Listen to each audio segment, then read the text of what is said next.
Isang mapagpalang araw po sa ating lahat. Ako si Godfrey Quizon and this is my devotion for today, August 23. And ang topic po natin for today is, ano ba ang Reformation? So, ano po ba yung concept natin na Reformation? The Reformation daw po was a movement rooted in the recovery of biblical truth during the 16th century Reformation. While it emphasized God's grace and the authority of Scripture, it was far more than a debate about salvation. The Reformation shaped a rich theological vision marked by a high view of Scripture, covenantal thinking, unity in core confessions, reverent worship, and the lordship of Christ over all of life. It influences how we understand God, the church, the world, and our purpose. Embracing the Reformation means being grounded in the gospel, growing in grace, and seeking to glorify God in all things. So, ang ating scripture for today is Acts chapter 17, verse 11.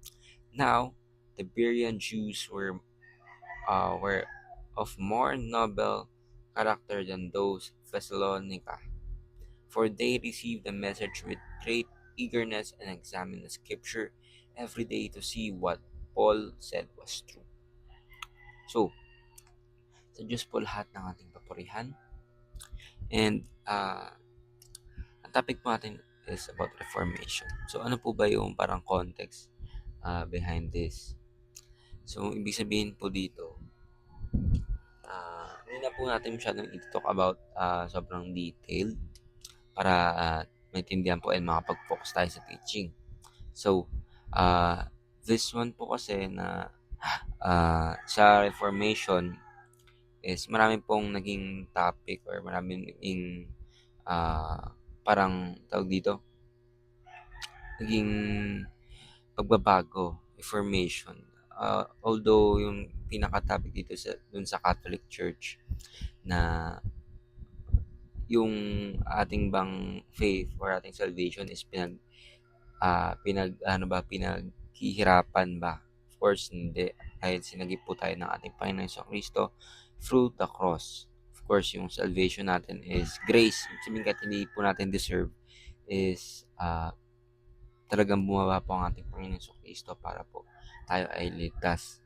So, ating teachings for today is Reformation is about the return to the Bible. Reformation is about the gospel of grace. And Reformation is about Lordship of Christ.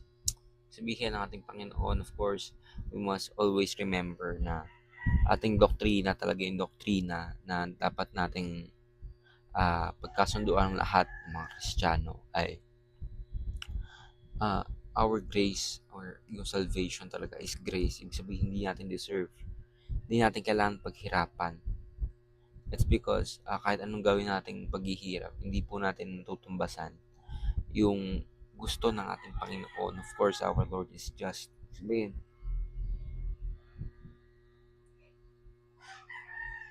our Lord is perfect. So that is why tayong mga tao nagkakasala at kahit anong gawin nating paghihirap na gawin yung tama is wala talaga we're not capable of doing those things. Kaya nga bumaba ang ating Panginoon sa Kristo para po tayo ay iligtas sa krus ng Kalbaryo.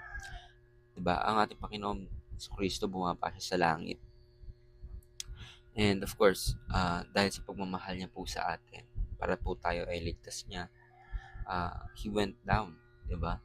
And sinakripisyo niya po ang kanyang buhay para po sa atin and to show us what is the true stewardship, ano po ba yung tamang pagsunod sa ating Panginoon sa Kristo, sa ating Panginoon.